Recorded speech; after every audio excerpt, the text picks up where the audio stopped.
Mi papá aprendió igual que aprendí yo, mirando a otros buzos y tirándose porque era lo que había para hacer. Largaba hacia adentro, arrancar mejillones con un neumático de una rueda de camión inflable, con una red prendida. Entonces la empujaba de la costa hacia adentro. Cuando él calculaba que estaba más o menos a 200 metros de la costa, arriba de una zona de un pedregal, donde estaban los mejillones ahí, él agarraba, fondeaba una pequeña ancla, la enganchaba y bajaba en apnea, arrancaba los mejillones de la piedra y yo arriba la goma, como un lobito chico ahí, cuando quería acordar andaba al lado de él. Muy sencillo, pedir un compresor, un equipo que te lo presten, ponerte la manguera a la boca, no tenerle miedo al plomo y tirarte abajo. Porque yo ya buceaba, sacaba 200, 300 kilos cuando vi a trabajar a Juan La Rosa y ahí empecé a trabajar de otra manera, pero yo ya hacía 3 años que yo salía. En invierno era bravo porque los fríos, yo buceé como 8 años sin equipo, no había neopren, no había, y los trajes que habían eran los trajes secos, goma de funza. Tú te ponías aquello, tenías que sacarte todo el aire por acá con una cuerda y todo, apretarte después el pescuezo para que no te entrara el agua por el cuello. Rozabas un mejillón, el traje te abría. Yo fui uno de los únicos que trabajé con la manguera al oído. Trabajé con la manguera así, me caía por el oído por abajo y no venía directo a la boca, respiraba por la nariz. Entonces no me cansaba y tenía una válvula de escape. Tenía una válvula de escape, el de aire que no lo absorbía, que no lo respiraba, salía para afuera. En Punta del Este había mucho en la cantera, donde hoy está estaba el escritorio del buquebús. Ahí teníamos cada uno su rancho. Ahí ya era más moderno. Primero estaban a donde está la pescadería de piedra. Bueno, ahí se había abandonado ya eso y había unos cuantos ahí abajo. Ahí había 2 o 3 embarcaciones que se pasaban ahí. Estaba el Gato, estaba el Viví, Mario Fernández. Mario le enseñé yo a trabajar y después lo asocié y después se apartó y fue solo. Con este que está ahí, con ese, a veces nos acordamos. Trabajábamos juntos, ¿no? Y no teníamos, era época de crisis en aquellos 70 y pico, 65, yo qué sé. Entonces, había que sacar mejillones para hacer plata, porque era invierno. Y entonces, no teníamos, lo único que teníamos era un casco de neoprene. Ni chaqueta, ni pantalón, ni nada.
Es un servicio que vos le das al cliente, entonces vos tenés que cumplir tu pedido. Yo el día antes de salir ya sé que le tengo que entregar a tal cliente tantos kilos, a tal otro así, entonces tengo de repente una suma que a mí me da, no sé, 180 kilos millones tengo que sacar. Le vendés mayormente a las pescaderías, al por mayor. Generalmente yo llevo un mayorista o algún feriante.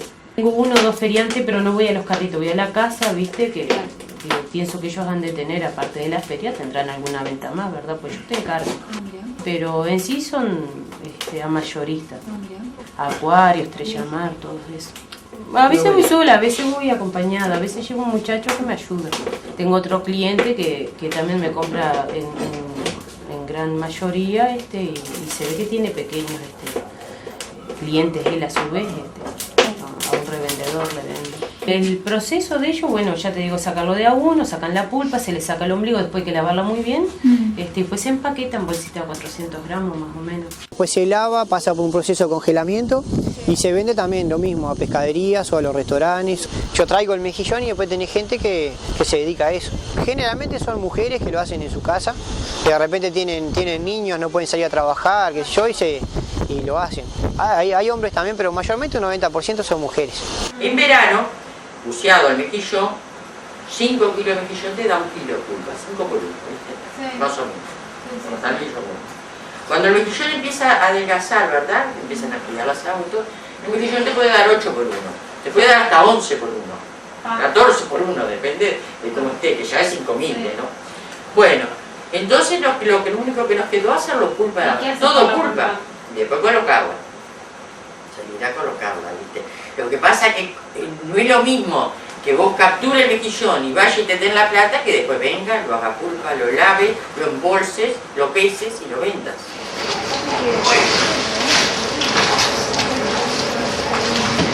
A ver, yo ya la voy a Bueno, acá en esta parte tenemos la churrasquera, que se le llama, que le decimos nosotros, donde empiezan a cocinar a las 6:30 de la mañana.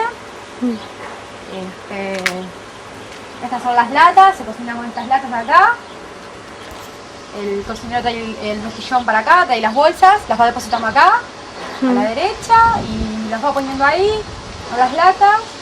Y cada lata demora más o menos unos 10 minutos, ponerle por lata el cocinado.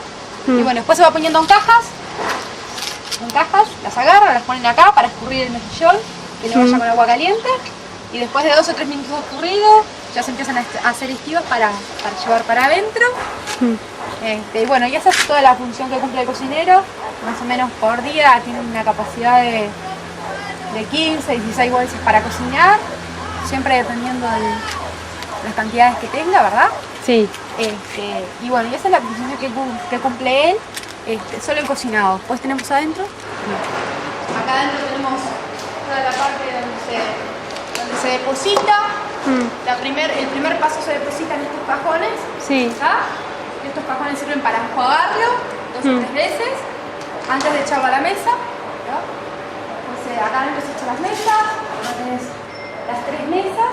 En cada mesa se depositan más o menos unas 3-4 cajas.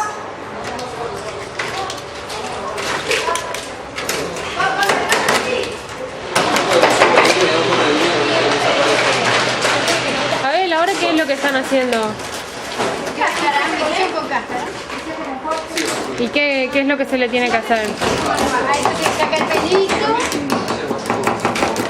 Se lo pela bien, se lo limpia bien todo por afuera. Se le arranca adentro, que es el pelo, lo deja bien limpito. Porque esto después va lavado y después lo que se hace es que esta es cáscara limpia.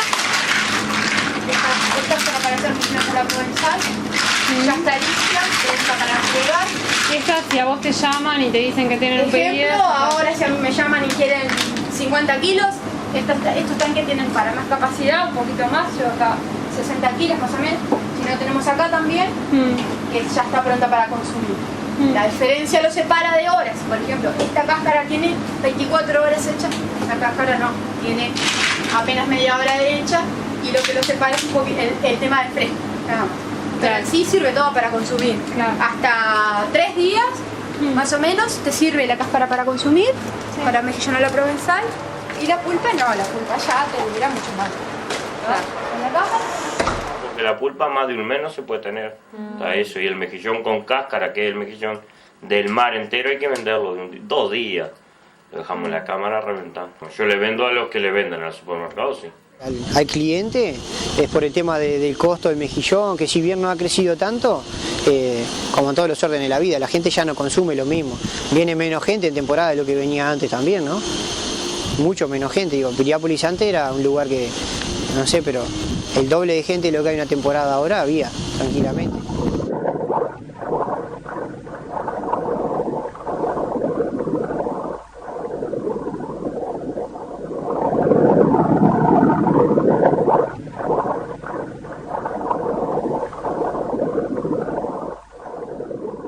Fundamentalmente lo que atacamos ahí fue Gorriti, Lobos y Punta Ballena. Esa zona concentra el 90% de las capturas de mejillón con respecto al 10% o algo menos en Piriápolis. Desde el punto de vista ecológico es un litoral rocoso. Ese litoral rocoso, ahí crecen los mejillones y son especies, digamos, bioingenieras. ¿Qué quiere decir? Que son especies capaces de crecer y al mismo tiempo formar camas que permiten el crecimiento o el fijamiento de otras especies en esos bancos de mejillón. De tal manera que son recursos muy importantes desde el punto de vista ecosistémico. Ese litoral rocoso está habitado no solo por mejillón, sino por una cantidad enorme de especies, de invertebrados, fauna, que a su vez sustenta una fauna muy rica en una cadena trófica, digamos, peces muy importantes como puede ser corvina, están en parte en esas zonas y otros muchos están consumiendo parte de ese recurso. Y acá lo que más ves es el sargo, que te come en la mano, porque como vos estás sacando millones lo rompés. Entonces todo lo que es los trocitos de pulpa mejillón y todo eso que vos estás rompiendo, vienen a comerlo. Entonces estás trabajando y esto es una nube de sargo que están comiendo frenético ahí. Pejerrey, todo ese tipo de pescado de peces de la costa, así, es habitual. El lobo en realidad es curioso. Entonces lo que hace es ir a registrar qué es lo que está pasando. Entonces de repente se entretiene mordiéndote las aletas, o el equipo buceo, la chaqueta de buceo, la campera, tiene en la cabeza una válvula para que el aire se libere, ¿no? El excedente ese que a vos te sale de la boca se filtra por los costados allí del neopreno, entonces te entra dentro de la gorra, digamos, de la capucha, y te produce como una flotación. Entonces es medio incómodo. Entonces tiene una válvula que lo elimina. Esas burbujitas que a vos te salen, para ellos es la diversión total. Entonces van, te muerden un poco acá, no te muerden, te hacen así, ¿viste? Son cosas que vos ves los lobos grandes y los ves nadar, ¿viste? Que no hacen un solo esfuerzo para moverse, ¿viste? Parecen un submarino así, lo ves pasar, no dejan de sorprenderte nunca. Esas cosas son, y hay más al que le gusta el mar, y eso siempre tiene, te tomás un momento para mirar.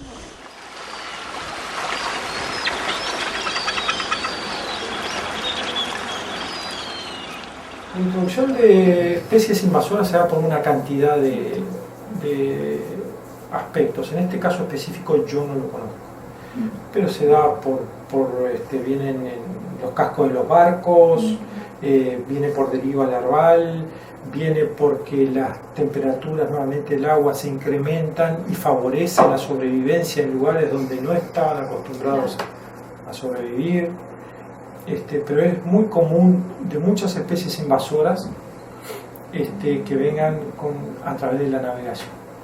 Y la corriente de Brasil se va moviendo cada vez más para abajo. Bueno, yo me quedo también en Uruguay. Ese es el racional en palabras simples de lo que pasa con la extensión del rango de distribución de muchas especies que estamos viendo ahora que no veíamos antes.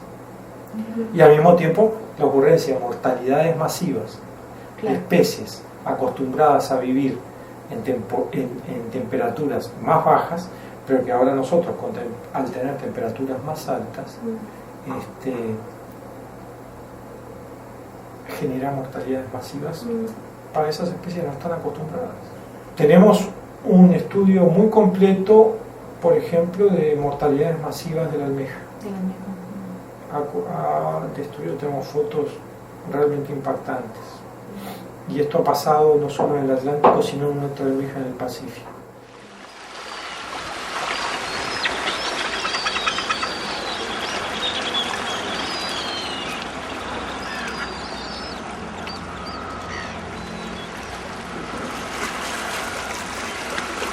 Y la primera veda fue porque había mucho, vamos a decir, la verdad, que había muchos intereses creados. Había no se conocía el chorito, no se conocía la almeja importada. Es una pulpa de mejillón chilena, más dura y más fea, una naranja grande, que hay unas que son así. Es la cholga que había antiguamente, y varias de esas cosas que no había acá, la empezaron a traer. ¿Y la gente va y saca? Sí, saca, sí. Por eso les digo que si un día hubiera una veda de verdad, el tendal de muerto quedaría. Claro. Porque como nadie le cree... Porque el mejillón en invierno prácticamente no tiene consumo. ¿Y por qué no tiene consumo? No tiene consumo porque entró muchos mejillones de importación, el holandés, el español, la pulpa, que son de vivero, de cultivo, que vienen con un tamaño muy bueno y una pulpa muy buena. Entonces eso le quitó venta al mejillón de acá.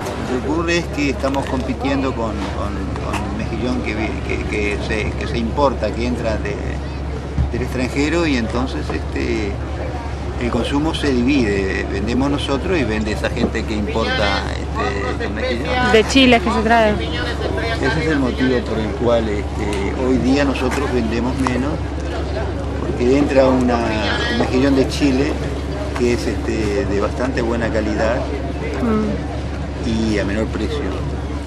La venta nuestra, este verano, verdad que no hubo un tiempo que le habían trancado la entrada al mejillón chileno, y fue impresionante los primeros días que vendimos. El INARA tiene que tener permiso, libreta de buzo, dar examen y dar con permiso la embarcación. ¿Y cuántos permisos se dan por zona? Acá en este momento hay 2. Creo que no hay más permiso para embarcaciones. Permiso para buzo, sí, si vos haces el examen en prefectura. Los dueños de los barcos lo único que hacen es arriendan el barco, pero ellos no sacan mejillón. Y nosotros que somos los buzos no nos dan permiso a nosotros. Pero el barco no va a sacar mejillón. El que va a sacar el mejillón es el buzo. ¿Y el permiso se lo dan al barco? Al barco. Entonces luego a los que les servía que hubiera poco mejillón hicieron una carta al gobierno y firmaron, y por eso pusieron los 330 kilos. Por la mayoría un cupo. Porque Dinara siempre dejó trabajar y no puso obstáculo en el camino, nomás que tomar el control de la marea roja, eso, que es lo que a ellos les interesa. Pero por lo mismo buzo, porque uno traía más que otro, se denunciaban entre ellos para que pusieran un cupo de 300 kilos, cosa que todos tuvieran para poder trabajar. Pero ahí a quién le sirve y a quién no le sirven.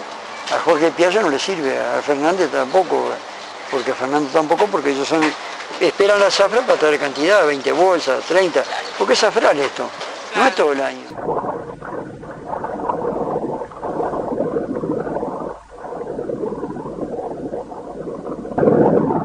Un plan de manejo propuesto en un papel no es nada si no se sigue con los pescadores, si no se trabaja con ellos. El plan de manejo ese decía, y ahora está vigente en un decreto que está en un papel que se respeta, pero debiera mejorarse mucho más. El plan de manejo dice que se establece una veda en la época de baja temporada, digamos, tanto en Gorriti como en Lobos. Esa veda implica que durante el proceso de gametogénesis y reproducción no se saque el mejillón y permitir la extracción de mejillón en la alta temporada. En junio el agua enfría bastante, ¿entendés? Comienza el invierno, comienza a llover, el agua de mar se contamina con un porcentaje bastante alto de agua dulce, del río Uruguay, del río Paraná, ¿entendés? Entonces baja la calidad del mejillón, el mejillón se pone más flaco y da menos porcentaje para hacer pulpa. Se deja esa tarea y en esa época viene la pesca a la corvina. ¿Durante qué época se hace esto de la pulpa? Todo, desde que arrancamos, Desde que antes arrancamos. se hacía todo el año. Se hacía más en invierno, se vendía más pulpa porque con cáscara no se vendía tanto. Pero en verano se vende más con cáscara que pulpa, ¿verdad? La idea nuestra es no generar antagonismos entre conservación y manejo, sino complementarlos. Alejarse de hacer un monitoreo por falta de presupuesto, por falta de investigadores y porque el instituto como tal fue tomado como otra oficina pública cuando en realidad la DINAD es un instituto de investigación. Y como la investigación fue durante mucho tiempo desacreditada y desarticulada, no se da abasto con el seguimiento de las medidas. Entonces tampoco nada vale decir, decretamos tal cosa, si no están realmente involucrados los pescadores en la toma de decisiones, en el diseño de los planes de manejo y en el control, vigilancia y fiscalización de las medidas implementadas. Si ellos no son partícipes de todo ese proceso, personalmente pienso que las pesquerías no tienen éxito. El problema es cuando la estructura estatal está desligada de la idiosincrasia de las comunidades.